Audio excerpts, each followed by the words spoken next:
So I was listening to a dialogue between Ken Wilber and someone whose name escapes me, and he said Microgeny recapitulates cosmology. Progeny? Microgeny. I have a definition for it. Oh, okay. That might help. Microgeny is defined as a moment-to-moment unfolding. It is the smallest of several scales at which we can view developmental movement through states and structures of consciousness. I see. So apparently that recapitulates cosmology. They asked a Buddhist monk about the Big Bang, and he replied that it isn't just one bang. I think it might mean something like that. Uh-huh.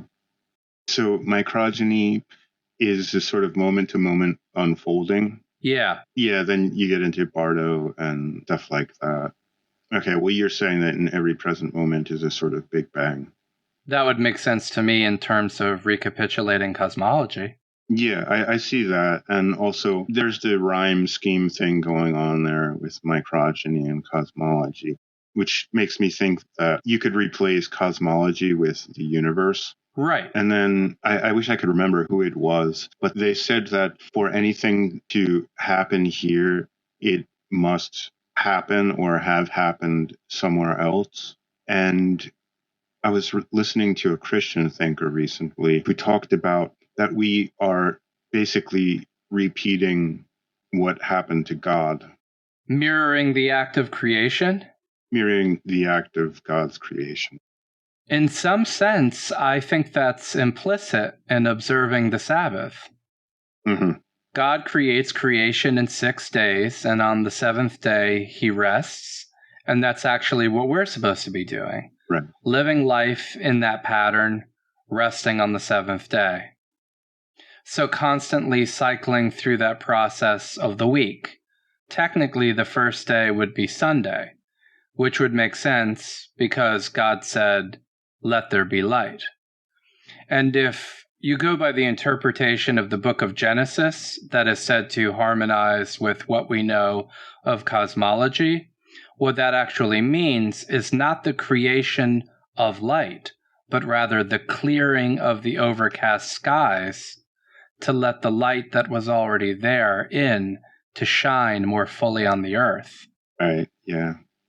Mircea Eliade wrote about the same thing. He talked about the reactualization of myth through ritual as basically an imitation of God, an imitation of creation.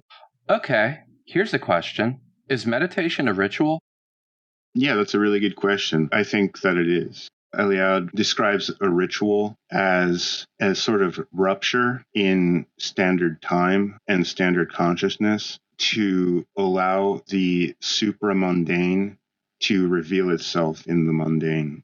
I'm quite partial to his thinking on ritual because I'm a witness and participant to it almost all of the time, being in Japan, which is an extremely ritual-heavy country, particularly with the evening ritual festivals. There's a certain magic to them, which to me oftentimes acts as an experience of the supramundane being revealed.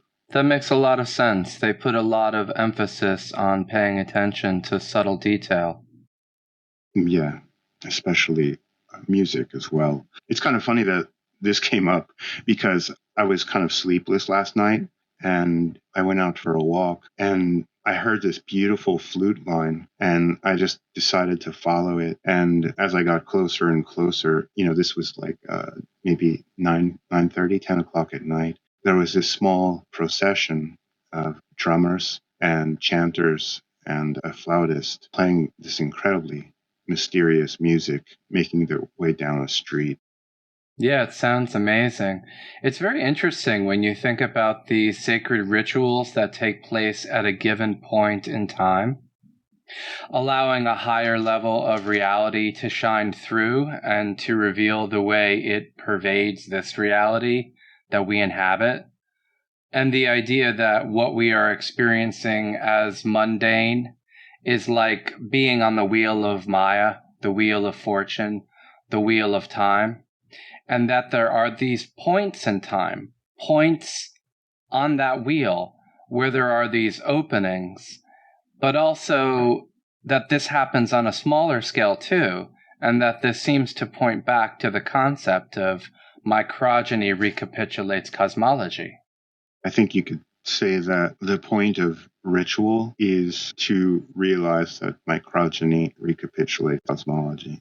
Yeah, I think so. I have these memories of rituals in Japan, India, here in America, and it is an experience of being taken into another field of time.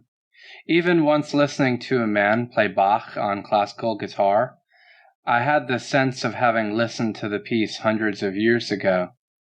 But going back to the idea of being caught on the wheel, people can get locked into a dull routine where they sleepwalk through life, and they don't see their lives as having the higher level order that cultures all over the world have rituals to facilitate the realization of, to allow for the rupture that Eliade is talking about.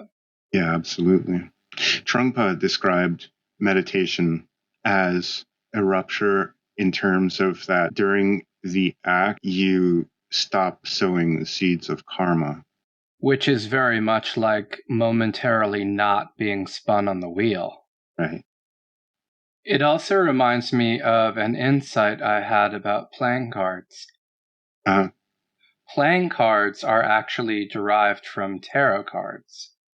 Yeah. And if you look at your standard deck of playing cards with 52 cards, that can correspond to 52 weeks in a year, just like the suits correspond to 4 elements, which really correspond to 4 seasons.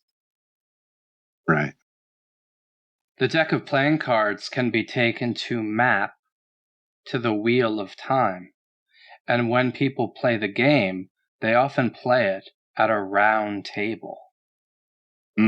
Yeah, that is interesting.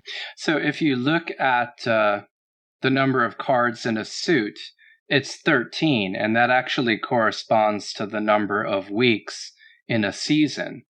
And a deck of playing cards is essentially the minor arcana of a deck of tarot cards minus the knights.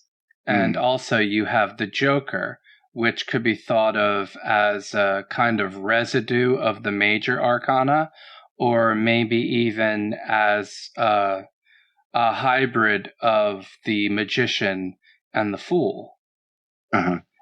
And it is interesting that for Ouspensky, the major arcana mapped to the noumenal world and the minor arcana mapped to the phenomenal world, because it's from the minor arcana that we get the deck of playing cards, and it's the deck of playing cards that maps to time associated with the phenomenal world.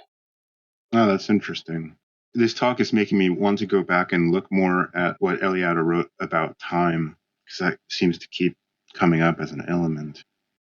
Right. Well, there's another way that we can look at time. I mean, just as you can think of the 7 days of the week as mapping to 7 days of creation, Robert Anton Wilson has mapped the 8-circuit model to the days of the week, where each circuit corresponds to a level of evolution, and so each day actually corresponds to a stage of evolution. Right. Sorry, how are the 8 circuits mapped on the 7 days? The first circuit is mapped onto Monday. It's associated with the oral stage for Freud. Right. Well, what I mean is there's 8 circuits, right? But only 7 days. How does that work? The idea is that the 8th circuit is outside of mundane time. Oh, interesting. Right. So it totally works with everything that we've been talking about. Yeah. It's interesting, too, if you think about the mapping, because there are all these possible settings for the different circuits, and the higher perspective, which has greater degrees of freedom and even the possibility of changing the settings on the lower circuits, is found in the higher circuits, which would be associated with the weekend, which is also when people feel the most liberated. Yeah, right. And it is also a time of reflection and time in which people might formulate other plans that could take their lives elsewhere. And of course, it's also the case that people go a little crazy on the weekend sometimes because they would love to get to that 8th day and get off the wheel entirely and not have to go back to work on Monday. Yeah. So he maps the circuits to development. The first circuit recapitulates microbial evolution. Mm-hmm. The second circuit recapitulates vertebrate evolution. Uh-huh. The third circuit recapitulates human evolution. And the fourth circuit recapitulates the process of civilization, which actually makes sense in the context of how they think of the circuits. Mm. The third circuit is the time-binding circuit associated with rationality and language, and it makes sense that the third day of the week, counting from Monday, is Wednesday, which is named after Odin, with the archaic V at the beginning. If people have noticed the kind of counterintuitive spelling for Wednesday, it is because it is derived from the name Vodun. And it makes sense, too, if you look at other languages. I mean, for example, in Spanish, you have miércoles, right, which is derived from the god Mercury, who in many ways is the Roman counterpart to Odin, and is associated with communication, which is essential to rationality, even in terms of communication within the interior, articulating your thoughts. And then the fourth circuit can be called your guilt circuit. It's associating you with your sexual imprinting, your false personality. And the fourth circuit is supposed to recapitulate the process of civilization. And then he uses the term precapitulates. So the fifth circuit precapitulates life in space colonies. The sixth circuit precapitulates extreme longevity. The seventh circuit precapitulates development of psychic powers, self-meta-programming, which is something that we discussed earlier, and the eighth circuit precapitulates fusion with other intelligences. He refers to the eighth circuit as the metaphysiological circuit, and he calls it the cosmic information system, and he says that synchronicities of circuits 5 through 7 are just the dawning notes of the symphony of all interrelated harmonies revealed to those who have experienced the eighth circuit. And he holds that the fourth movement of Beethoven's Ninth Symphony expresses this circuit. He also describes it as everywhere and every when. Well, that's one of those characteristics of mystical experience that has been cataloged over the past couple hundred years. Yes, and there are rituals and practices that facilitate that help you feel the enormity of life. Yeah, absolutely. I think they're some of the most cleverly designed tools that we have come up with. A type of psycho-spiritual technology? Yeah. Well, that's good. We need that because it's way too easy to get lost. It's true. Yeah, it is. I have to admit, I'm really lost more often than not. Robert Anton Wilson talked about the battle between Schrodinger's cat and Pavlov's dog. He talked about those who want to program others and those who want to program themselves. That's interesting. For some reason, when Robert Anton Wilson's name comes up, I always think of things like NLP. Yes, he does work with NLP. For the sake of listeners, I'll give a Cliff Notes version. NLP, or Neuro-Linguistic Programming, is the application of hypnosis to program a person. The two major figures associated with that are John Grinder and Richard Bandler. And they describe hypnosis as an amplifier. In their book Transformations, they assert that hypnosis will allow you to do whatever you do, and have a greater impact with it. And NLP is a tool that you can use to reprogram yourself, because the truth is that you're actually constantly being programmed by your environment. Right. And it's like a magnet under your compass that's taking you places that you don't actually want to go. Yeah, there's programming from inside and from outside, and just sort of things that happen randomly, and other things happen with motives behind them. And sometimes the motives are known and sometimes they're not. And it's kind of astounding that we're able to even function in that situation. But it also really points to a complete lack of knowledge about ourselves. Yeah, that's a great point. We're generally opaque to ourselves, and a person who's trying to program another person is also just a person who has been programmed, and not necessarily programmed by some overarching, hyper-aware, sinister committee, but programmed haphazardly. You could be programmed by an infomercial as you're falling asleep, and then something else comes on your YouTube streaming based on some kind of algorithm, and then there's a juxtaposition of those two sets of programming, and that creates new associations, but it isn't really based on intention. It's mechanical. And here I'm using mechanical in the Uspensky sense to mean it's not really conscious. It's basically automatic. Right. And the whole thing that we've been circling around is these rituals, and, well, meditation also falling under ritual, and what they can do to change that fact, what they can do to make things less mechanical. And we've established meditation as one of those rituals. It seems so, right? Yes, and I just thought of a specific example where you step outside of your mind and see it in action, and then you're able to break a behavior pattern or stop an action. I was thinking of the example in the Iliad where Agamemnon took Achilles' war prize.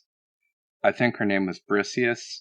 This is a woman. He steps out of it. So in that scene, he's about to draw his sword. And of course, no one can stop Achilles. But Athena comes down and touches his shoulder. And that leads him to sheath his sword. And it's interesting, of course, because Athena is the goddess of wisdom. Wow.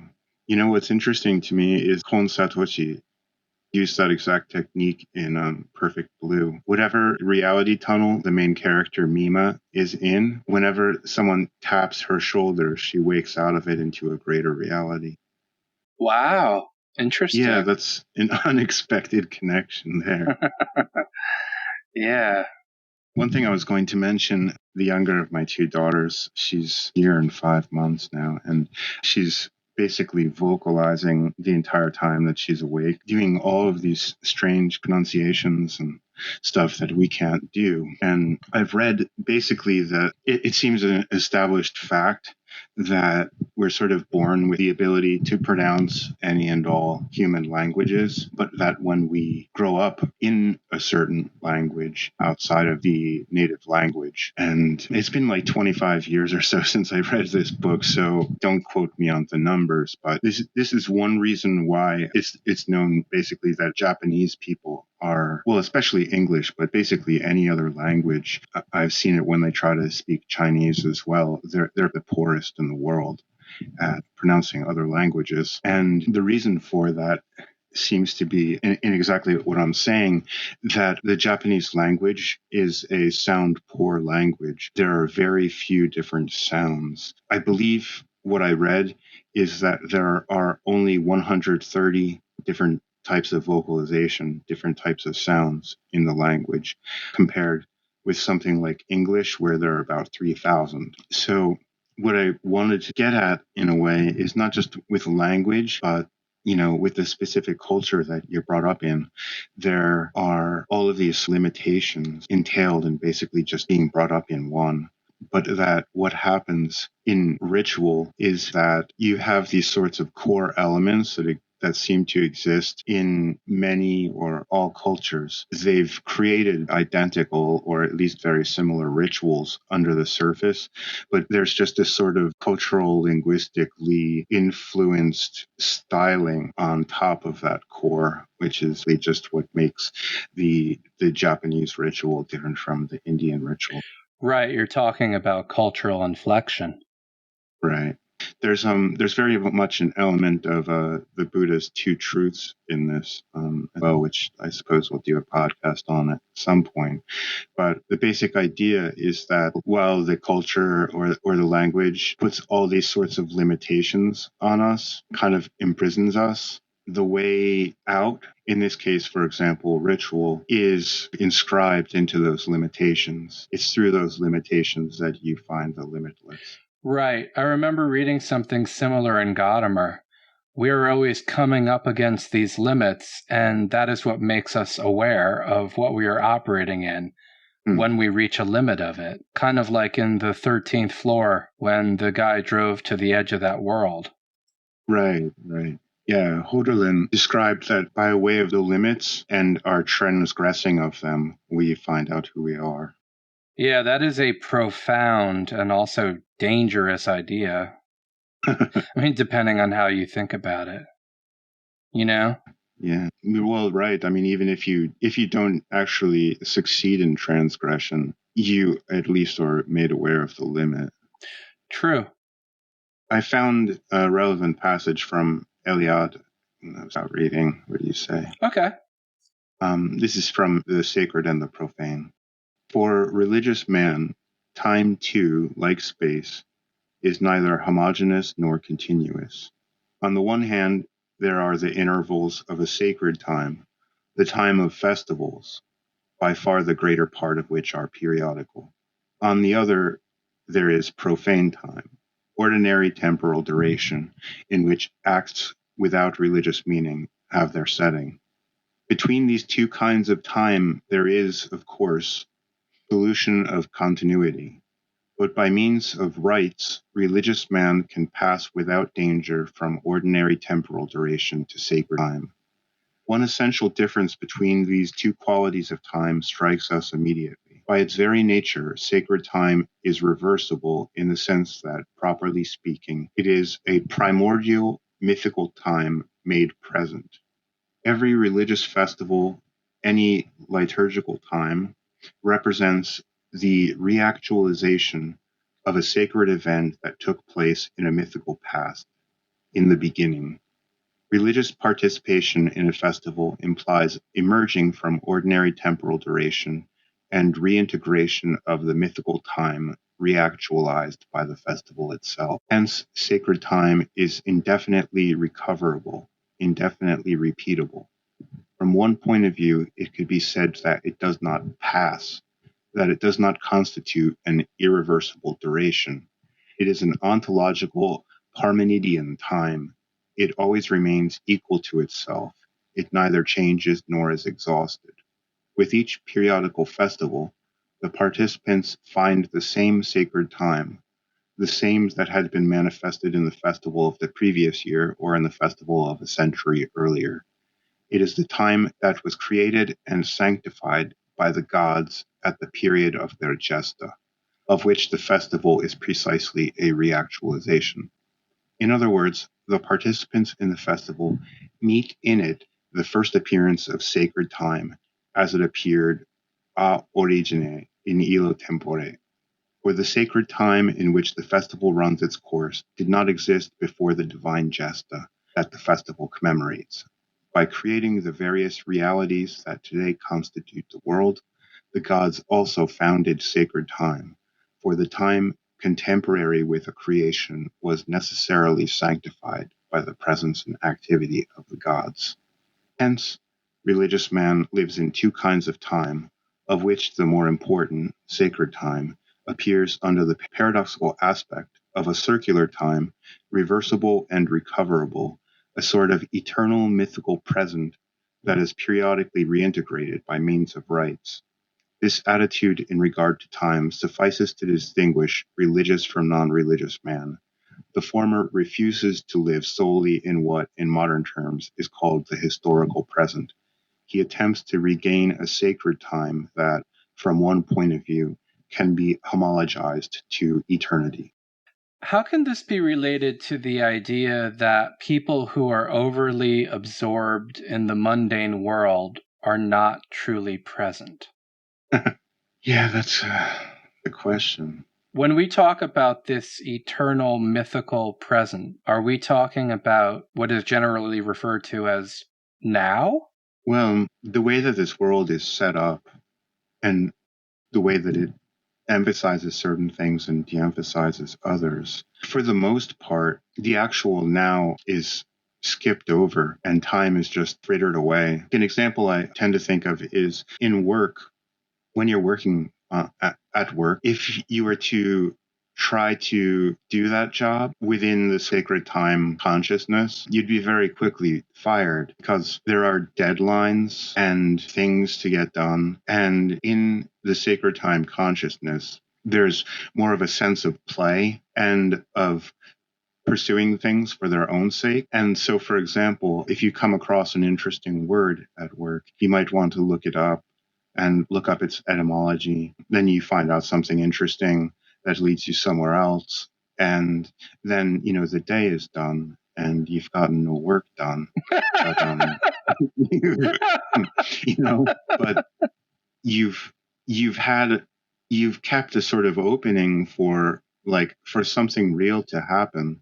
You've gotten closer to actually living in the now. I mean, as long as you're actually trying to attend to these intellectual pursuits with greater consciousness involved, these things are basically just not allowed by the way the system works. I'm not sure if I expressed that so well, but when you're working and you're just trying to meet the deadline with your work and so on, when you get closer to actually experiencing the now, the more that work environment becomes impossible, either because you just apprehend the preposterousness of the situation, when, you're making widgets or whatever, you've got some meaningless job at that level, or just in terms of that, well, you'd really like to just experience yourself. You'd really like to experience life. You'd really like to be present. But there's some sort of carnival barker that's poking and prodding you to get something done. You go home and there's all kinds of other things. If you were to think about all possible societies, all possible peoples, I think that you could say that we're pretty low on the totem pole as far as self-knowledge. There's a lot of just refusal to get in touch with oneself. There's estrangement from inner reality to an incredibly high degree. Well, you're saying refusal, but also a system that's stacked against it. Yeah, absolutely. In the same sense that Habermas talks about labor as a precondition to perceiving nature as an object, we are talking about a particular system of labor which operates as an impediment to experiencing sacred time, and in some sense it is implicated in the disenchantment of the world. Absolutely. And then instead of what we're talking about with, sacred time and rituals that actually create rupture, we get things like Western Buddhism and the whole mindfulness industry, fantasies and just ways of coping with this harsh, disenchanted world. Right, so it's essentially a reification of the status quo. Yeah, it seems to me to be so. Yeah, Zizek talks about that somewhere. A person works on Wall Street and engages in Zen meditation and has an attitude that he's just, playing a game in Maya, not realizing the reality of social relations, the reality of actual people. Right. Wall Street, the financial sector, is the biggest sector there is in terms of profit, sometimes rivaled by pharmaceuticals. Right. I think that's why when you watch some of these apocalyptic zombie movies and people are driving through these abandoned cities, there's a beauty there, a clarity, a moment's peace. You're like, Yeah. Finally. Yeah. I think we could probably do a whole podcast on the sort of fantasy screens that popular television shows reveal in terms of the zeitgeist. Yeah, definitely. One thing I was going to mention, the Japanese author D.T. Suzuki. Right. He wrote this book, Zen and Japanese Culture, which is extremely interesting, but it's also extremely troubling in the way that you were just talking about with Zizek and the Zen meditating financier. A lot of portions in the book link the samurai to Zen. So you have these beautifully enlightened, in the now samurai cutting people down with their swords. The most perfectly beautiful curve of the blade as it moves through the air. But really, you're just talking about murders. Right. The sword dances in my hand.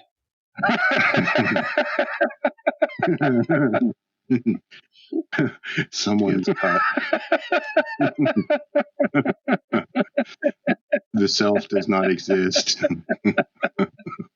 Well, this obviously gets to states and stages, but it also, I think, gets to the two truths and the samsara and nirvana relationship, because we have the samurai sword moving beautifully through the air on the one hand and someone suffering tremendous pain and dying on the other. And that really seems to be spoken about in the samsara nirvana relationship, where in the Wheel of Fortune aspect of our lives, there are real people and there's real struggle and there's real pain and all of that.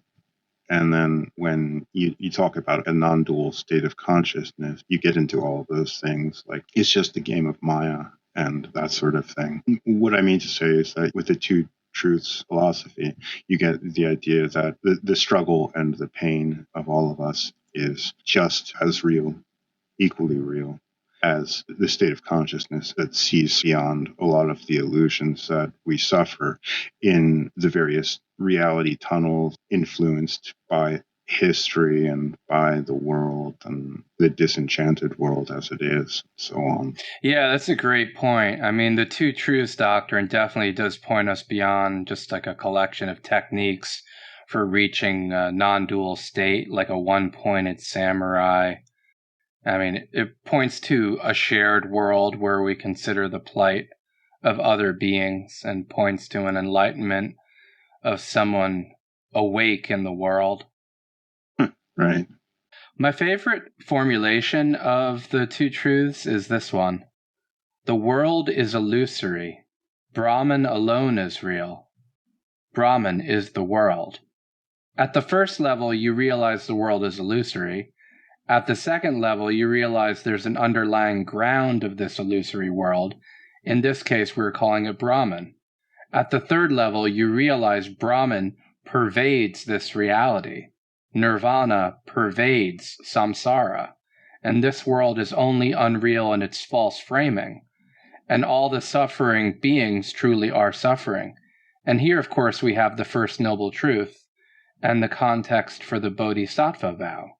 Sentient beings are numberless. I vow to save them. But we are so far from that. I mean, there's such detachment here. If you think about 2008, right. You had people betting on whether or not people were going to be able to pay their mortgages. You have this incestuous system, self-referential system, like adding more and more folds to itself, betting on bets. Right. And of course, there was fraud, and they created something they knew was going to crash, but they were bailed out. They've been bailed out before, and they're counting on being bailed out again. But no one bailed out any of those people who couldn't pay their mortgages. Right. The thing is that the people who create the problem keep benefiting from the problem. And they exist in a kind of virtual nirvana. It's a bubble. It's like a Gnostic demiurge world of illusion. Yeah. The mass of humanity is caught in this system that is conditioning their perception. It is locking them onto that wheel very, very, very tightly. Right. And the people who are preying on the people locked on that wheel are in some sense locked on even more tightly. They are so oblivious in a kind of virtual world. So even though they're in prison, it's just so comfortable. Yeah. The drive to change this system is not going to come from them. No, it's not. No, in some sense, they're actually the most unconscious people. Yeah, it's true. Have you read what Gurdjieff called dead people? I'm familiar with the concept through Uspensky. Right. When you go one step beyond being asleep to being asleep and also having no conscience, then you are dead. And then Gurdjieff talks about the world being run by dead people. Right. Uspensky talks about that in The Fourth Way. A person who is alive but sleeping still has a conscience, and that limits degrees of freedom in terms of moral constraints. But I still think dead people are under more laws because they're in prison. But I definitely don't mean to depict them as demons. It is more like their position reduces them to being functions in a system where there's a loss of a sense of verticality. And that's a sense that we need to develop to a greater degree. A real sense of proportion and being able to distinguish up from down. And we need to choose the path that goes up. Absolutely.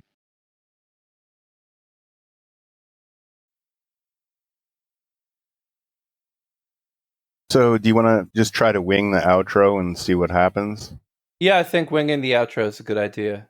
We could say, if we were going to record an outro, then maybe we should say this and that. Yeah, like you've been listening to Phenomenoumena with co-hosts Ray, I am he. And Gino. Yeah, well, we could do it like that.